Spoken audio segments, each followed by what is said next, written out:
Hello students, this is Bhashwati teacher. Welcome to my channel Learning English with Bhashwati teacher, and today we are going to do lesson number 1.3 on Wings of Courage. As it's a very informative kind of lesson and big also, we are not going to do the full lesson today. So it will be part 1 on Wings of Courage, and we are going to talk about Air Force Marshal Arjun Singh. Let me show you his photo and then we can go ahead. Just wait, where is his photo? This is the photo. Okay, so we are going to talk about this highly respectable army air force officer, and he was air force officer, of course, and he has taken Indian Air Force from one level to another level. So let us see. That's why the name of the lesson is On Wings of Courage. Air Force Marshal Arjun Singh, an icon of India's military history, will always be remembered as a war hero who had successfully led a young IAF Indian Air Force during the 1965 Indo-Pak War. The only officer to attain the highest post of Marshal, the Air Force equivalent to the Army's 5-star Field Marshal. Singh was a fearless and exceptional pilot who had flown more than 60 different types of aircraft. He played a major role in transforming the Indian Air Force into one of the most potent air forces globally and the fourth biggest in the world. His contribution to the Indian Air Force is monumental to the least. The IAF grew with him. He was the epitome of military leadership in classical sense, and it is therefore not surprising that he was honored with the rank of Air Force Marshal. Former Vice Chief of IAF Kapil Kak said. अब air force marshal Arjan Singh कौन थे? India के military history के icon, जैसे we say Amitabh Bachchan is the icon of India's film industry. Similarly air force marshal Arjan Singh जो थे वो India के मिलिट्री के हिस्ट्री के एक आइकॉन माने जाते हैं. एंड इनको हमेशा हम लोग याद रखेंगे एज अ वॉर हीरो, क्योंकि 1965 के इंडिया पाकिस्तान के वॉर के वक्त जब इंडियन एयरफोर्स के पास ज़्यादा एक्सपीरियंस नहीं था, तो इन्होंने पूरे इंडियन एयरफोर्स को लीड किया. And because of that we were successful, we emerged victorious in that war. फिर उसके बाद he is the only officer जिनको हाईएस्ट पोस्ट मिला है मार्शल का, और ये है एयरफोर्स इक्विवेलेंट कि आर्मी का जो 5-स्टार फील्ड मार्शल मिलता है उसके इक्विवेलेंट है ये एयरफोर्स का. सिंह जो थे, मिस्टर अर्जन सिंह जो थे, वो फियरलेस थे एंड एक्सेप्शनल पायलट थे जिन्होंने 60 से ज़्यादा अलग अलग टाइप्स के प्लेन उड़ाए. एंड पूरा उन्होंने इंडियन एयरफोर्स का ट्रांसफॉर्मेशन कर दिया, जो कि सिंपल इंडियन एयरफोर्स में कम प्लेन्स थे, ट्रेन पायलट्स नहीं थे, रात को प्लेन्स नहीं उड़ते थे पहले, तो और उसका पूरा उन्होंने ट्रांसफॉर्मेशन कर दिया इनटू मोस्ट पोटेंट का मतलब है जिसमें बहुत ज़्यादा पावर है, most powerful air forces globally पूरे वर्ल्ड में, और सबसे पूरे वर्ल्ड में we are the 4th biggest air force. उनका जो कंट्रीब्यूशन है इंडियन एयर फोर्स, ये हमारे वाइस जो चीफ एयर फोर्स मार्शल है वो कहते हैं कि उनका कंट्रीब्यूशन हमारे इंडियन एयर फोर्स में इट इज़ मोन्यूमेंटल, सबसे कम अगर कहा जाए तो. और इंडियन एयरफोर्स तो उनके साथ बढ़ा है, ग्रो किया है. And he was the epitome मतलब perfect example of military leadership classical sense में. और इसीलिए जब उनको ऑनर किया गया एयरफोर्स मार्शल के रैंक से, तो वो कोई सरप्राइजिंग बात नहीं थी, वो इसी चीज़ के लिए तो बने थे. Singh was honoured with the rank of marshal on the Republic Day in 2002. Sam Hormuzji, Framji, Jamshedji Manekshaw and K.M. Kariappa were the 2 army generals honored with the rank of Field Marshal.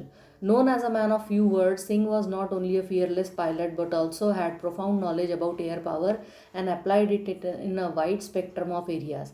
Singh had assiduously led the IAF during the 1965 war and denied success to Pakistani Air Force, though it was better equipped with American support. His most outstanding contribution was during that war, said Kak. तो सिंह को rank मिला था, martial का rank मिला था, martial के rank से उनको नवाजा गया था. He was honoured with it Republic day 2002 में. और इससे पहले ये 2 आर्मी जनरल्स को ये रैंक ऑफ फील्ड मार्शल मिला था. एक था मिस्टर सैम हॉर्मुज़जी, फ्रामजी, जमशेदजी मैनेकशॉ, और एक थे मिस्टर के एम करियप्पा. इन दोनों आर्मी जनरल्स को ये पहले मिला था जो रैंक था। And he was a man of few words, मतलब वो बहुत कम बात करते थे। Okay, what we call it in Marathi, मीतभाषी, कम बात करने वाले। लेकिन he was a fearless pilot and उनको एयर पावर के बारे में बहुत प्रोफाउंड नॉलेज था। एंड उन्होंने इसी नॉलेज को अप्लाई किया बहुत सारे स्पेक्ट्रम ऑफ एरियाज़ में, और पूरे एयरफोर्स का उन्होंने काया पलट कर दी। देन ही हैड एसिड्यूसली का मतलब बहुत ही हार्ड वर्किंग तरीके से उन्होंने इंडियन एयरफोर्स को लीड किया 1965 वॉर के वक्त, और पाकिस्तानी एयरफोर्स को सक्सेस नहीं मिलने दिया, जो कि जिनके पास बहुत सारे हाई प्रोफाइल प्लेन्स भी थे, गन्स भी थे, क्योंकि उनको अमेरिकन सपोर्ट भी था।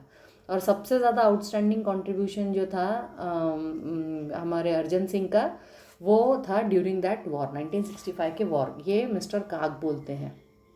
Then, commending his role in the war, Y.B. Chauhan, the then defense minister, had written, Air Marshal Arjan Singh is a jewel of a person, quite efficient and firm, unexcitable, but a very able leader.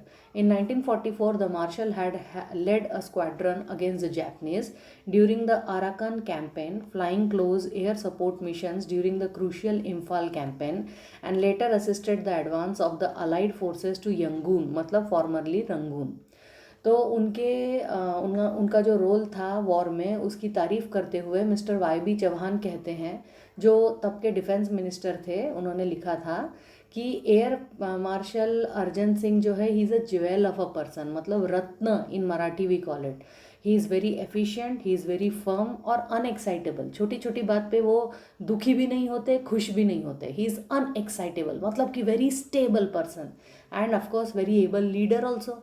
1944 में martial ने जब एक squadron, एक group को जब उन्होंने lead किया था जापानीज़ के अगेंस्ट में, कब, आराकन कैंपेन के वक्त, तो flying close air support missions, क्योंकि क्रूशियल जब इम्फाल का कैंपेन चल रहा था, तब उन्होंने लीड किया था हमारे इंडियन इसको एयरफोर्स को against the Japanese. And later फिर उन्होंने असिस्ट किया था advance of the allied forces को, जब अलाइड फोर्सेस थे 1944। देखिए, India was not independent at that time, और हम लोगों को तब इंडिया, मतलब सेकेंड वर्ल्ड वॉर, ये वर्ल्ड वॉर, जहाँ हमको ब्रिटिश भेजती थी वहाँ हमको जाना पड़ता था लड़ने के लिए, इंडियन सोल्जर्स को ब्रिटिश बन के। तो एनीवे, अलाइड फोर्सेस तब रंगून में भी वो लड़ने के लिए गए थे। In recognition of his feet he was awarded the distinguished flying cross DFC on the spot by the Supreme Allied Commander of the Southeast Asia, the first Indian pilot to have received it. Singh was selected for the Empire Pilot Training Course at Royal Air Force, Cranwell in 1938 when he was 19 years old. He retired from service in 1969. Singh was born on April 15, 1919 in Lialpur, now Faisalabad, Pakistan, and completed his education at Montgomery, now Sahiwal, Pakistan. His first assignment on being commissioned was to fly Westland Wapiti biplanes in the northwest frontier province as a member of the number 1 RIAF squadron. After a brief stint with the newly formed number 2 RIAF squadron, where the marshal flew against the tribal forces, he later moved back to number 1 squadron as a flying officer to fly the Hawker Hurricane. ठीक है, जो उनका ये काम था उसके recognition में उनको डिस्टिंग्विश्ड फ्लाइंग क्रॉस दिया गया था, तभी के तभी ऑन द स्पॉट। किसने दिया था? साउथ ईस्ट एशिया के सुप्रीम अलाइड कमांडर ने दिया था, and he was the first Indian pilot जिसको ये डिस्टिंग्विश्ड फ्लाइंग क्रॉस मिला था। देन सिंह को एम्पायर पायलट ट्रेनिंग कोर्स के लिए सिलेक्ट किया गया था रॉयल एयरफोर्स, मतलब कि जो हमारी ब्रिटेन की रानी है उनका जो एयरफोर्स है, ब्रिटिश एयरफोर्स, उसको रॉयल एयरफोर्स कहते हैं, क्रैनवेल 1938 में। तब वो सिर्फ 19 ईयर्स के थे, और 1969 में तो वो रिटायर भी हो गए अपनी नौकरी से 1965 के वॉर के बाद। इन आफ्टर 4 ईयर्स इन 1969 ही रिटायर्ड। देन वो कब पैदा हुए थे? April 15, 1919। कहाँ पर? Lyallpur, now Faisalabad, Pakistan. This lesson is very easy, इसमें पता है सिर्फ फैक्ट्स एंड फिगर्स दिए हैं। ही कम्प्लीटेड हिज एजुकेशन कहाँ पर? मॉन्टगोमेरी, अब वो साहिवाल पाकिस्तान के नाम से जाना जाता है। उनका फर्स्ट असाइनमेंट क्या था? That to fly Westland Wapiti biplanes north western frontier province में, क्योंकि तब वो मेंबर थे नंबर 1 RIAF स्क्वाड्रन के। उसके बाद फिर newly form number 2 RIAF squadron में थोड़ा समय बिताने के बाद फिर मार्शल जो थे अगेंस्ट, वो ट्राइबल फोर्सेस के अगेंस्ट में जा रहे थे, फिर से वो अपने नंबर 1 स्क्वाड्रन पे वापस आ गए फ्लाइंग ऑफिसर की तरह, और फिर वो हॉकर हरिकेन उड़ाने लगे. He was promoted to the rank of squadron leader in 1944. For his role in successfully leading the squadron in combat, he was awarded the Distinguished Flying Cross in 1944. On August 15, 1947, he achieved the unique honor of leading a fly past of over 100 IAF aircraft over the Red Fort in Delhi. After his promotion to the rank of wing commander, he attended the Royal Staff College at the UK. Immediately after independence, he commanded Ambala in the rank of group captain. In 1949, he was promoted to the rank of Air Commodore and took over as Air Force Air Officer commanding of an operational command which later came to be known as the Western Air Command. Singh had the distinction of having the longest tenure as AOC of an operational base, initially from 1949 to 1952 and then again from 1957 to 1961. ये जो squadron leader के rank पे उनको promote कर दिया गया 1944 में, और पूरे उनके स्क्वाड्रन को लीड करने के लिए ये पूरे मतलब एक कॉम्बैट में मारपीट मतलब ऑफकोर्स एयर स्ट्राइक्स वगैरह में, तो उनको डिस्टिंग्विश्ड फ्लाइंग क्रॉस का अवार्ड दिया गया अगेन 1944 में. 15 अगस्त 1947 में जब the day India became independent, उनको एक यूनिक ऑनर मिला एक फ्लाई पास्ट का. रेड फोर्ट दिल्ली के ऊपर से उन्होंने 100 इंडियन एयरफोर्स के एयरक्राफ्ट जो हैं वो उड़ाए गए, and he was the leader of that. After his promotion to the rank of wing commander, फिर वो रॉयल स्टाफ कॉलेज में गए यूके में, और इंडियन इंडिपेंडेंस के बाद वो फिर अम्बाला में आ गए रैंक ऑफ ग्रुप कैप्टन के तौर पर. 1949 में ही वॉज प्रमोटेड, उनको एयर कमोडोर बना दिया गया 49 में, और फिर वो एयर ऑफिसर कमांडिंग AOC बन गए ऑपरेशनल कमांड के. बाद में उसका नाम दिया गया वेस्टर्न एयर कमांड. सिंह को एक डिस्टिंक्शन है having the longest tenure as air officer commanding of an operational base. Initially पहले तो 1949 से 1952 3 साल, एंड देन अगेन फ्रॉम 1957 से 1961 अगेन 4 साल. After his promotion to the rank of Air Vice Marshal, he was appointed as the AOC in C of an operational command.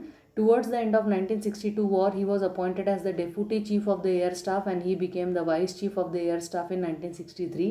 He was the overall commander of the Joint Air Training Exercise Shiksha held between IAF, RAF and RAAF. ठीक है, तो उसके बाद उनका promotion हुआ rank of airfield vice marshal, और उसके बाद he was appointed AOC in C of an operational command. फिर 1962 वॉर ख़त्म होते होते उनको डेप्यूटी चीफ बना दिया गया एयर स्टाफ का, और फिर वो वाइस चीफ बन गए एयर स्टाफ के 1963 में. Overall commander he was the overall commander. एक जॉइंट ट्रेनिंग एक्सरसाइज थी शिक्षा नाम की, उसमें था इंडियन एयरफोर्स IAF, RAF मतलब रॉयल एयरफोर्स मतलब कि ब्रिटिश, एंड RAAF मतलब रॉयल ऑस्ट्रेलियन एयरफोर्स. ये 3 एयरफोर्सेस मिलके वो लोग एक जॉइंट एक्सरसाइज कर रहे थे, and he was the commander, overall commander of that. मतलब देखो all other countries they are headed by Indians. That's all for today. इसका आधा portion we will do tomorrow.